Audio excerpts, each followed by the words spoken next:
आपण या ठिकाणी today will be discuss about that the anemia in children. Okay, so it is a hematological disorders present असणार आहेत in children's मध्ये. So या ठिकाणी आपण शॉर्ट मध्ये बघूयात अनिमियाचा मीनिंग काय होतो. Okay, this type of anaemia will be present. Okay, त्यानंतर हेमॅटोलॉजिकल डिसऑर्डर सुद्धा आहेत. ल्युकेमिया असेल, ओके, हिमोफिलिया असेल, सिकल सेल अनिमिया आहे, थ्रोम्बोसायटोमिया, पिपरिया आहे, ओके, थॅलेसेमिया वगैरे. आपण या ठिकाणी नॉर्मल डिसीज कंडिशन या ठिकाणी बघूयात. अनिमिया आपण या ठिकाणी बघू.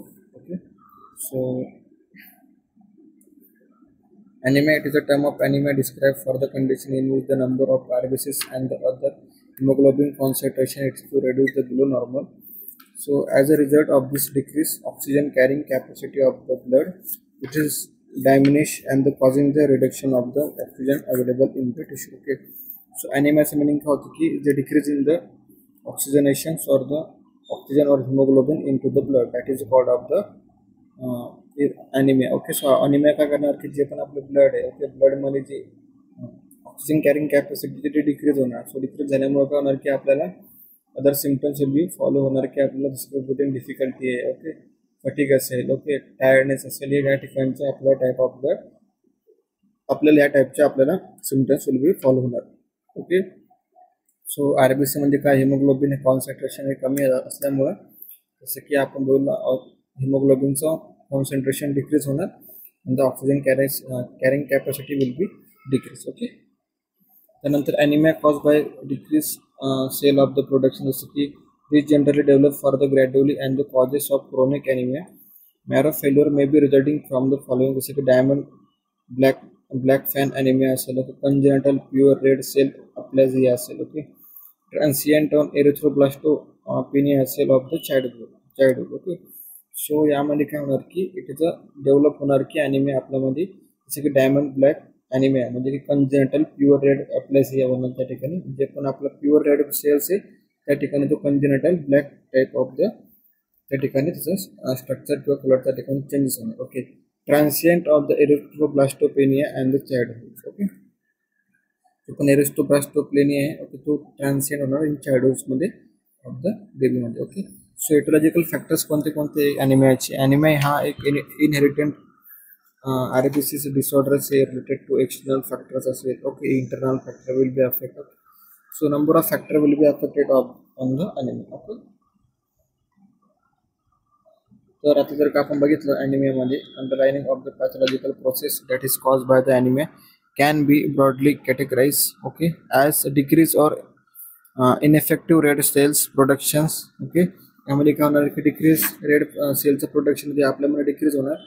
Okay, increase red cell destruction and the haemolysis and the blood loss. Okay, red सेलचं डिस्ट्रक्शन हिमोलायसिस इन्क्रीज होणार, ओके, आणि ब्लड त्या ठिकाणी लॉस होऊ शकतो. हे इटोलॉजिकल फॅक्टर्स आपले झाले ॲनिमियाचे. सो ॲनिमियामध्ये काय होणार आपल्याला इनएफेक्टिव्ह रेड सेलचं प्रोडक्शन होणार. ओके, त्यानंतर आपल्यामध्ये होणार की इन्क्रीज रेड सेल डिस्ट्रक्शन होणार, ओके, आणि आपल्यामध्ये होऊ शकतो ब्लड लॉस. ओके, त्याला आपण काय बोलू शकतो, इटोलॉजिकल फॅक्टर्स बोलू शकतो जे की रिलेटेड आहे एक्सटर्नल किंवा इंटरनल फॅक्टरच्या कंडिशननुसार.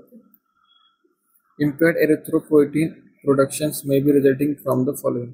ओके, एरिथ्रोपोएटिन कोणते कोणते प्रोडक्शन्स असतात जे की इम्पेअर्ड होतात. Okay, anaemia of chronic disease in renal failure. Okay, so anaemia काय करू शकतो, हा क्रोनिक डिसीज रिनल फेल्युअर करू शकतो ॲज पर जर का अॅनिमिया झाला.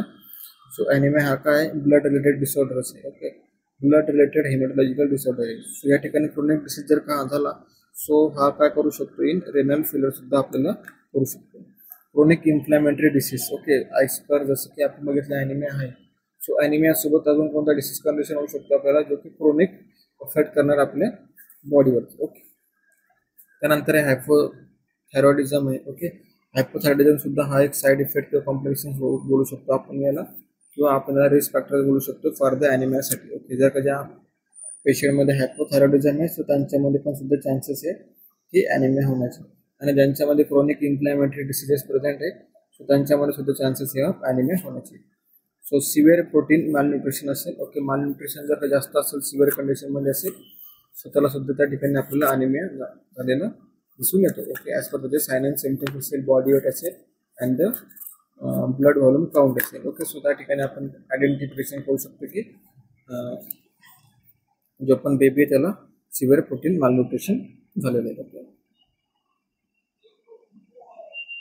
त्यानंतर defect in red cells maturations and the ineffective erythropoiesis may be resulting in the following. Okay, so defect in red cells maturation जर का असेल सो त्या ठिकाणी आपण कोणते कोणते रिझल्ट बघू शकतो, like nutrition anaemia secondary to iron folate and the vitamin B12 deficiency. Okay, so nutritional anaemia जर का आपण बघितला सो न्यूट्रिशनल ॲनिमियामध्ये आपल्याला काय बघायला भेटू शकते की आयरन डेफिशियन्सी असणार. ओके, फॉरेन फॉलिक ॲसिडची आयरनची सप्लिमेंटेशन डिक्रीज असणार आहे. So it is a vitamin B12 deficiency disorder. Okay, congenital dyserythropoietic anaemia सुद्धा आपण याला असं बोलू शकतो. कंजेनाटल डिसरेथ्रोपोएटिक ॲनिमिया सुद्धा आपल्याला बघायला भेटू शकतो. ओके, थॅलेसेमियामुळे सुद्धा आपल्याला हा ॲनिमिया हा हेमोटॉलॉजिकल डिसऑर्डर सुद्धा आपल्याला बघायला भेटू शकतो in thalassaemia patients. Anaemia caused by the increase red cell products destruction, like increase in red cell destructions म्हणजे की extra cellular cause may be including in the following. Mechanical injury. Okay, mechanical injury म्हणजे जसं की injury झालेली आहे so blood loss त्या ठिकाणी आपलं गेलेलं आहे. ब्लड लॉस डिक्रीज झाल्यामुळे काय होऊ शकतं आपल्याला ॲनिमियाचे होण्याचे चान्सेस आहे.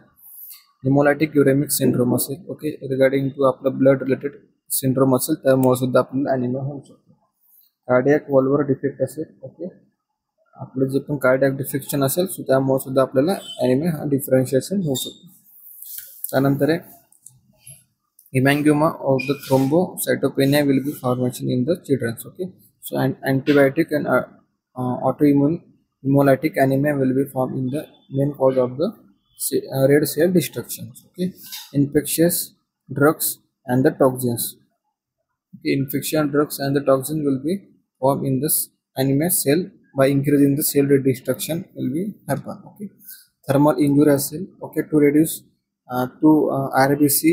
Okay, with the severe burn. Okay, RBC reduction of the RBC असेल, thermal injury झाली सो RBC चा डिस्ट्रक्शन होणार. So it is a chance of the severe burn. Okay, severe burn झाल्यामुळे हे काय होणार रेड सेल जे आहे ते डिस्ट्रक्शन त्या ठिकाणी आपल्याला बघण्याला भेटू शकतं. Okay, anaemia cause by blood loss. Okay, ॲनिमियामुळे सुद्धा ब्लड लॉस होऊ शकतो. ओके, किंवा ब्लड लॉस मुळे सुद्धा ॲनिमिया होऊ शकतो. Okay, obvious or the occult site of the blood loss may including in the GI tract असेल or intra-abdominal pulmonary असेल. okay, or the intracranial or in neonates site असेल. okay, sometimes GI tract मध्ये किंवा abdominal tract मध्ये जर का blood loss झाला असेल तर त्या ठिकाणी सुद्धा आपल्याला ॲनिमिया हा बघायला भेटू शकतो. okay, so patient will be bleeding disorders जसे की at particular risk for massive haemorrhage असेल. ओके, जास्त प्रमाणात ऑफ ब्लिडिंग लॉस झालं असेल सो त्यांच्यामध्ये सुद्धा आपल्याला ब्लडिंग डिसऑर्डर बघायला होऊ शकतो इंटरनल किंवा एक्सटर्नल मध्ये. ओके, त्यानंतर acute anaemia cause bye multiple mechanism जसे की anaemia associate with the acute infections. It is a common. So this may be mediated by the increase in destruction by the erythrophagocytosis and the suppressions of the erythropoiesis by the infection. Okay, so ॲनिमियामुळे आपल्याला काय होऊ शकतो acute infection होऊ शकतो. Okay, it is a common type आहे. Mediated by काय होऊ शकतो increasing destructions by the erythrophagocytosis होऊ शकतो and the suppressions of the erythropoiesis in the infection of our body. त्यानंतर टाइप्स ऑफ ॲनिमिया आपण या ठिकाणी बघू. टाइप्स ऑफ ॲनिमिया कोणते कोणते. Thalassaemia it is a use of affect of people of Mediterranean of Africa and the south east Asian descent is marked by the abnormal and short live RBCs. Thalassemia major also called as the Cooley anemia. Okay, it is a severe from the anemia in which RBC are rapidly destructions and the iron is deposited in the vital organ. So thalassemia minor result in less severe anemia. Okay, so thalassemia has the type of anemia है. Okay, regarding to blood related disorders है. Okay, so thalassemia major मग काय होऊ शकतो police anaemia जो आहे तो severe conditions of severe formation होऊ शकते ॲनिमियामध्ये. Okay, with the RBCs are rapidly destruction होऊ शकते त्याच्यामुळे. ओके, डिस्ट्रक्शन झाल्यामुळे काय होणार की आयरनचे जे डिपॉझिशन रेट आहे व्हायटल ऑर्गन्समध्ये ते प्रॉपरली फिलअप होणार नाही. सो थॅलेसेमिया हा काय करणार की लेस सिव्हिअर ॲनिमियाचे रिझल्ट आपल्याला बघायला भेटू शकतो. मायनस लेस सिव्हिअर ॲनिमिया आपल्याला त्या ठिकाणी बघायला भेटू शकतो थॅलेसेमियामध्ये. So anaemia cause by the blood loss. Okay, हा कॉज करू शकतो blood loss for the cause by anaemia excessive bleeding असेल. ओके, इंजुरी असेल सर्जरीमुळे सुद्धा आपल्याला ॲनिमिया होऊ शकतो फॉर द हिमोरेज जास्त झाला. Okay, sometimes of the problem with the blood clotting ability असेल, ओके, ब्लड रिलेटेड डिसऑर्डर असेल, ओके, क्लॉटिंग डिसऑर्डर असेल, त्यांच्यामध्ये सुद्धा चान्सेस आहे आपल्याला ॲनिमिया होण्याची. So it is a inflammatory bowel disease असू शकतो. It is can cause the anaemia and anaemia sometimes resulting from the heavy menstruation period. Okay, in फिमेलमध्ये जर का हेवी मेन्स्ट्रुएशन पिरियड असेल सो त्या ठिकाणी सुद्धा आपल्याला ॲनिमिया बघायला भेटू शकतो इन गर्ल्स आणि वुमन्समध्ये. So any of this the factors will be also increase in the body, so need for the iron and the because of iron is needed for to make the new RBC. okay, so त्या ठिकाणी ज्यावेळेला iron जे काय करू शकतो आपल्याला आयरनला need of the new RBC will be formation जर का आपल्या बॉडीमध्ये असेल सो आपल्यामध्ये डिक्रीज होणार की anaemia. Okay,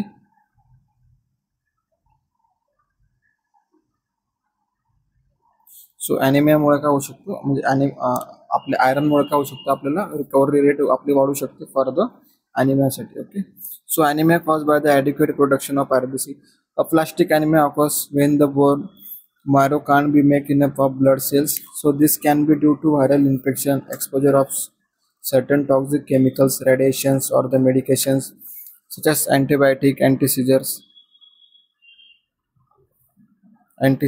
seizure drugs, cancer treatment. Some childhood cancers can be also cause of aplastic anemia, as can be certain genetic and the other chronic disease that affect in the ability of the bone marrow to function properly. So bone marrow जर ज्यावेळेला red blood सेलचं formation properly करणार नाही so का करणार नाही कारण की sometimes of the viral infection असू शकतात, सर्टन टॉक्सिक केमिकल रिॲक्शन सुद्धा आपल्या बॉडीमध्ये असू शकते किंवा बेबीमध्ये किंवा सम अँटीबायोटिकची टॅबलेट असेल, साईड इफेक्ट असेल, ओके, कॅन्सरचे ट्रीटमेंट चालू असेल, ओके, किंवा सीझर ड्रग्स असेल.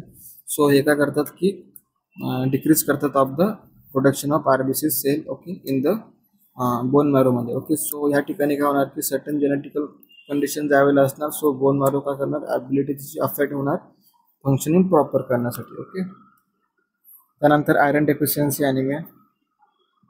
आपण टाईप्स बघतोय आयरन डेफिशियन्सी ॲनिमियाची म्हणजे आपल्या ॲनिमियाची एक सेकंड मोस्ट टाईप आहे iron deficiency anaemia. Anemia it is occurs when the body isn't able to produce enough of the healthy RBCs because of the iron deficiency. Iron is essentially to hemoglobin to production of poor dietary iron intake or excessive loss of iron. So the body can be lead to iron deficiency anemia in the most common cause of the anemia in kids. So iron deficiency anemia will be affect on the kid as the age of their common of the younger than the 2 years of old. So young children who drink excessive amount of the milk are at increase in the risk of the iron deficiency. Okay, so the children are younger than the 2 years, so they काय करणार की excessive amount of milk properly घेणार नाही. So properly न घेण्यामुळे काय होणार त्यांची डायटरी मॅनेजमेंट डिक्रीज होणार. सो त्यांच्यामुळे डिक्रीज झाल्यामुळे का त्यांना आयरन सप्लिमेंटेशन प्रॉपरली भेटणार नाही. सो आयरन सप्लिमेंटेशन भेटल्याने सो त्याला आपण काय बोलू शकतो iron deficiency anaemia. So okay, haemolytic anaemia एक आहे. Haemolytic anaemia it is a form of the anaemia due to haemolysis. It is an abnormal breakdown of the red blood cells. Breakdown होता ठिकाणी either in the blood vessels, intravascular hemolysis, or elsewhere in the human body, extravascular. Okay. So hemolytic anemia आपण त्याला असं बोलतो. Etiological factors काय hemolytic anemia चे? It is a genetical factors आहे. red cell membrane असेल, abnormalities असेल for the hereditary spherocytosis असेल. ओके, त्यानंतर आहे इलेक्ट्रोसायटोसिस असेल, ओके, हिमोग्लोबिन ॲबनॉर्मॅलिटी असेल जसे की सिकल सेल ॲनिमिया आहे, ओके, थॅलेसिमिया आहे. हिमोलॉजिकल ॲबनॉर्मॅलिटीमध्ये काउंटिंग होणार याची जेनेटिकली. एन्झाईम डिफेक्ट असेल जसे की glucose 6 phosphate dehydration G6PD, okay, pyruvate kinase deficiency सुद्धा हा इटियोलॉजिकल फॅक्टर पडतो. Acquired means like immune system, isoimmune, okay, hemolytic disease of the newborn or blood transfusion reactions. Okay, autoimmune warm antibody type of like idiopathic, systematic or lupus erythematosus. Okay, SLE, lymphoma or the chronic lymphatic leukemia. Okay, CCL. Okay, Evans syndrome, thrombocytopenia associated with the positive direct Coombs test. Okay, so Coombs test त्या ठिकाणी आपण करतो for the autoimmune body will be check करण्यासाठी. So thrombocytopenia काय करणार की positive taste त्या ठिकाणी दिसून नाही आपल्या कोमिस टेस्टमध्ये फॉर द आपण त्या ठिकाणी चेक करणार की हिमोलायटिक विल बी ॲनिमिया किती नंबर ऑफ प्रेझेंटमध्ये. ओके, सो त्यानंतर आहे क्लिनिकल फीचर्स ऑफ सिम्टम्स काय कोणते येणार हिमोलायटिक ॲनिमियाची. सिम्टम्स येणार की both anaemia and the underlining disorders patient will be minimal long standing hemolytic anemia can be asymptomatic. So severe anemia, especially in sudden onset of may cause tachycardia, dyspnea, angina, okay, and the weakness. Okay. So या टाईपची आपल्याला त्या ठिकाणी हिमोलायटिक ॲनिमियामध्ये आपल्याला या टाईपचे clinical symptoms बघायला भेटू शकतात. ओके. सो त्यानंतर आपण बघू शकतो की डायग्नोस्टिक क्वेश्चन कोणते करू शकतो आपण. ब्लड टेस्ट असेल, ओके, ब्लड टेस्ट त्या ठिकाणी आपण करू शकतो. त्यानंतर कल्चर टेस्ट आपण त्या ठिकाणी करू शकतो. X ray, okay, haemoglobin level of the childrens असेल. ओके. सो मॅनेजमेंटमध्ये आपण नर्सिंग मॅनेजमेंट काय, त्यानंतर मॅनेजमेंटमध्ये आपण दोन देतात. एक मेडिकल देणार, मेडिकल मॅनेजमेंटमध्ये आपण ब्लड ट्रान्सफ्युजन सुद्धा करू शकतो, इन्व्हेसिव्ह प्रोसेसर ही. ओके. सो त्यानंतर आपण त्याला healthy diet of focus on nutrition supplement provide करू शकतो. ओके. त्यानंतर नर्सिंग मॅनेजमेंटमध्ये काय properly accuracy of the baby weight असेल. ओके. ॲक्युरेट बेबी वेट आपण त्या ठिकाणी काउंट करू शकतो. ओके. त्यानंतर dietary management of breast feeding करू शकतो आपण. मध्ये असला सांगू शकतो की तुम्ही प्रॉपरली ब्रेस्ट फिडिंग करू शका इन चिल्ड्रन्समध्ये तुमच्या. सो त्यामुळे सुद्धा रिडक्शन रेट होणार. ओके. सो त्यानंतर डायटरी फोकस हे मेडिकेशन्स असू शकतात for the improvementation of the iron folic acid. Okay. किंवा आयरन सप्लिमेंटेशन मेडिकेशन आपण प्रोव्हाइड करू शकतो. एक्झरसाइज असेल, त्यानंतर रेग्युलरली फॉलोअप चेकअप असेल. ओके. त्या ठिकाणी सुद्धा आपण हे मॅनेजमेंट प्रोव्हाइड करू शकतो. सो आपला टॉपिक होता आजचा ॲनिमिया. ॲनिमिया हा हिमोलॉजिकल डिसऑर्डर्स आहे. ॲनिमिया असेल, थॅलेसेमिया असेल. ओके. त्यानंतर सिकल सेल ॲनिमिया असेल, हे आपण या टाईपचे आपण डिसऑर्डर या ठिकाणी सध्या बघणार आहेत. ओके. सो आपला ॲनिमिया हा टॉपिक संपलेला आहे. सो कोणाला काही डाऊट नाही असं मी कन्सिडर करतो आणि या ठिकाणी थांबतो. Thank you so much for you.